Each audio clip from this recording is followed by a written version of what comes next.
अस्सलाम वालेकुम दोस्तों, क्या आप सुबह उठते हैं बिस्तर से उठते ही आपको ऐसे लगता है जैसे घुटनों में जंग लग चुका है?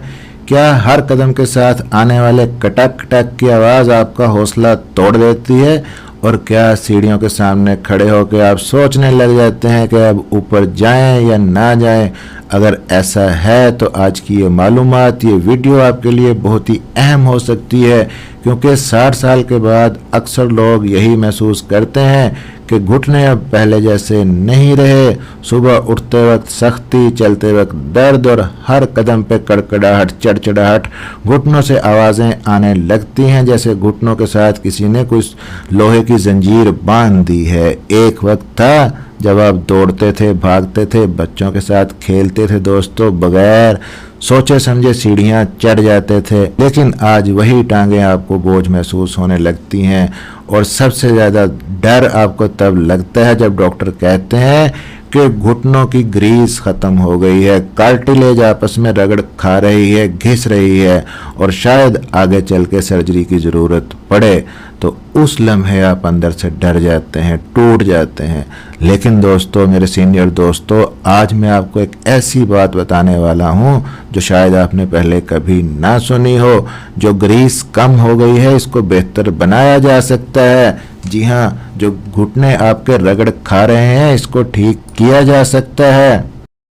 इसके लिए ना महंगी दवाइयाँ आपने खानी है, ना बार बार इंजेक्शन लगवाने हैं, ना घुटनों में इंजेक्शन लगवाने हैं और ना लाखों रुपए की सर्जरी करवानी है। बस एक चीज़ है, और वो चीज़ शायद आपके किचन में मौजूद भी हो। अगर नहीं होगी तो चंद रुपए में, 20-30 रुपए में आपको मिल जाएगी। मेरा नाम है डॉक्टर ताहिर। चैनल को सब्सक्राइब ज़रूर कर लीजिएगा।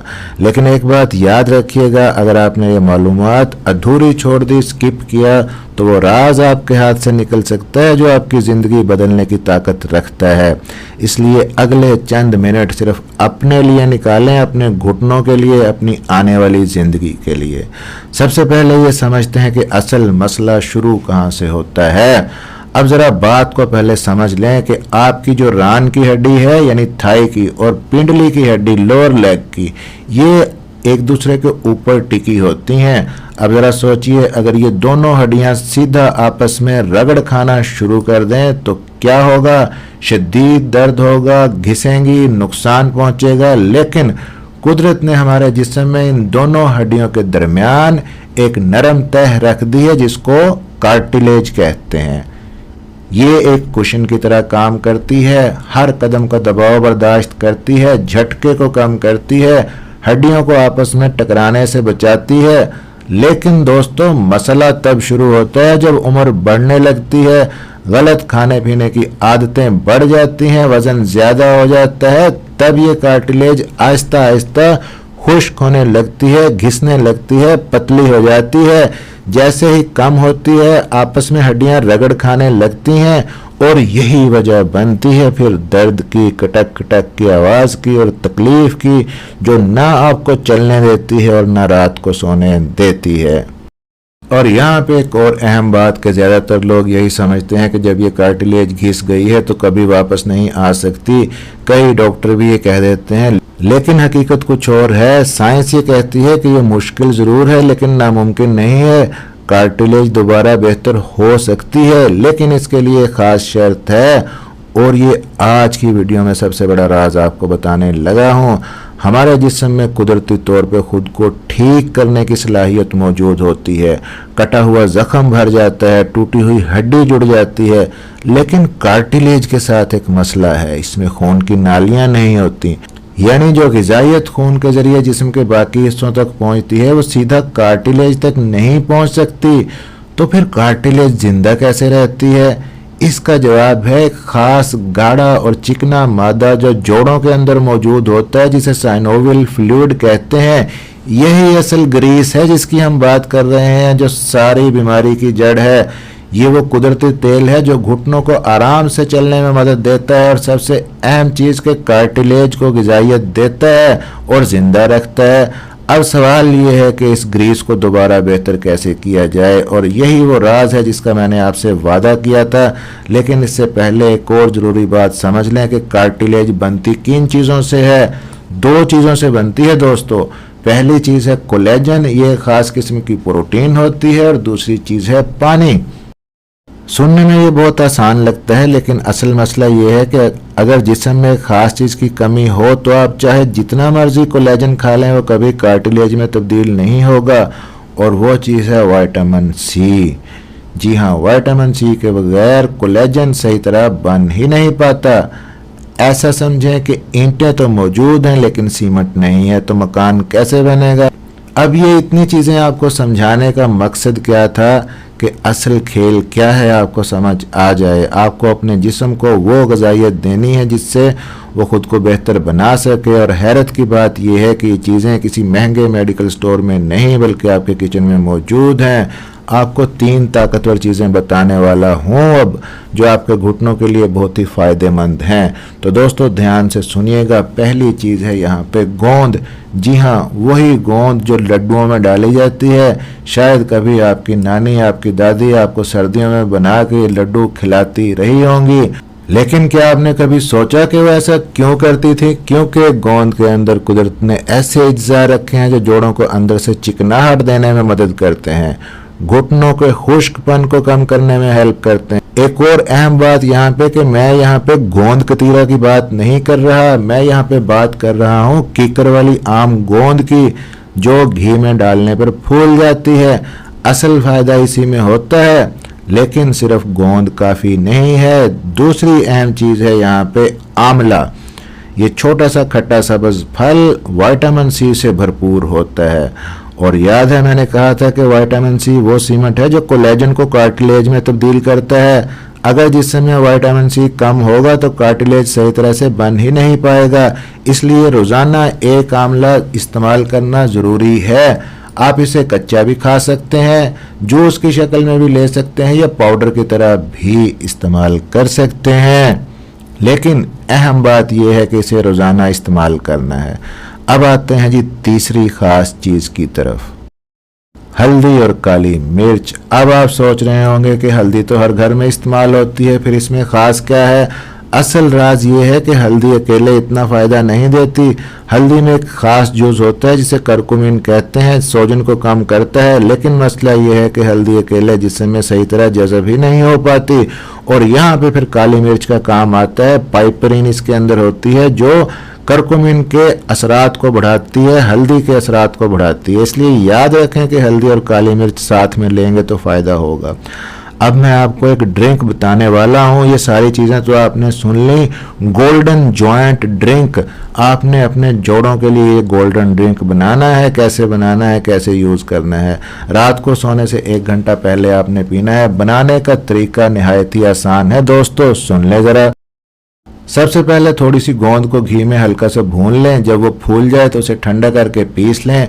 अब 1 गिलास गर्म दूध लें, उसमें आधा चम्मच गोंद का पाउडर डाल दें। फिर चौथाई चम्मच आपने उसमें हल्दी पाउडर डालना है। 2 चुटकी काली मिर्च की डाल दें। अगर मीठा पसंद है तो थोड़ा सा गुड़ भी शामिल कर सकते हैं। इन सारी चीज़ों को अच्छे से मिक्स करें और आहिस्ता आहिस्ता पी लें। जिन लोगों को दूध हजम नहीं होता वो बादाम का दूध ले लें या नारियल का दूध भी इस्तेमाल कर सकते हैं। अब आप सोच रहे होंगे कि ये ड्रिंक काम कैसे करेगा। रात के वक्त जब आप सोते हैं तो आपकी बॉडी रिपेयर मोड के अंदर चली जाती है। उस दौरान ये ड्रिंक जोड़ों तक पहुंच के अपना काम शुरू कर देता है। गोंद जोड़ों को चिकनाहट देने में मदद करती है, हल्दी सोजन को कम करती है, काली मिर्च इन असरात को बेहतर बनाती है। आहिस्ता आहिस्ता सुबह उठते वक्त आपको फ़र्क महसूस होने लग जाता है। जकड़न कम महसूस होती है, सख्ती में कमी आ जाती है और चलना पहले से आसान लगता है। लेकिन अभी एक और अहम ज़रूरी बात बाकी है। सिर्फ ये चीज़ें खाने से मुकम्मल फ़ायदा नहीं होगा, एक और चीज़ ज़रूरी है और वो है मूवमेंट, हरकत। हरकत में बरकत है दोस्तों। आपको याद है कि मैंने बताया था कि कार्टिलेज में खून की नालियाँ नहीं होती, तो ग़िज़ाइयत वहाँ तक कैसे पहुँचेगी? साइनोवियल फ्लूइड जोड़ों के अंदर मौजूद जो होता है वो स्पंज की तरह काम करता है। जब आप घुटने मोड़ते हैं तो पुराना फ्लूइड बाहर निकलता है, जब सीधे करते हैं तो नया फ्लूइड अंदर चला जाता है। इसको स्पंज इफेक्ट कहते हैं। अगर आप दर्द के खौफ से चलना फिरना बंद कर देंगे, बिस्तर पे पड़े रहेंगे, तो ये फ्लूइड जमना शुरू हो जाएगा। यहीं से मसला आहिस्ता आहिस्ता बढ़ जाएगा। इसलिए हरकत बहुत ही ज़रूरी है। अगर मुमकिन है तो रोज़ाना 10 मिनट आप साइकिल चला लें। अगर इससे घुटनों पे ज़्यादा दबाव पड़ता है तो दूसरा तरीका ये है कि कुर्सी पे बैठ के आहिस्ता आहिस्ता टांगों को आगे पीछे हिलाएं, सिर्फ 5 मिनट के लिए। लेकिन ये फ़ायदेमंद हो सकता है बहुत ज़्यादा आपके लिए। अगर स्विमिंग पूल की सहूलत मौजूद है, पानी में चलना तैरना आता है, तो आप वो वर्जिश भी कर सकते हैं। दोस्तों, हरकत ही असल दवा है। अब आखिर में एक बहुत ही ज़रूरी बात, कुछ चीज़ें ऐसी हैं जो आपके कार्टिलेज को आहिस्ता आहिस्ता नुकसान पहुंचाती हैं और शायद आप उन्हें रोज़ाना इस्तेमाल कर भी रहे हों। तो पहली चीज़ है इसमें सफ़ेद चीनी। ये जोड़ों के लिए नुकसानदेह मानी जाती है। ये जिस्म में सोजन को बढ़ाती है, इसलिए कोशिश करें चीनी कम से कम यूज़ करें। दूसरी चीज़ है रिफाइंड ऑयल। ये भी जिस्म में सोजिश बढ़ा सकता है। इसकी जगह तिल का तेल, देसी घी बेहतरीन चीज़ है। तीसरी चीज़ है ज़्यादा वज़न। अगर आपका वज़न ज़्यादा है तब भी आपके घुटने जल्दी दर्द करना शुरू कर देंगे। सिर्फ 1 किलो वज़न बढ़ता है तो चलते वक्त घुटनों पर तकरीबन 4 किलो इजाफी दबाव पड़ता है। ज़रा सोचें, सिर्फ 1 किलो वज़न और घुटनों पे 4 किलो बोझ।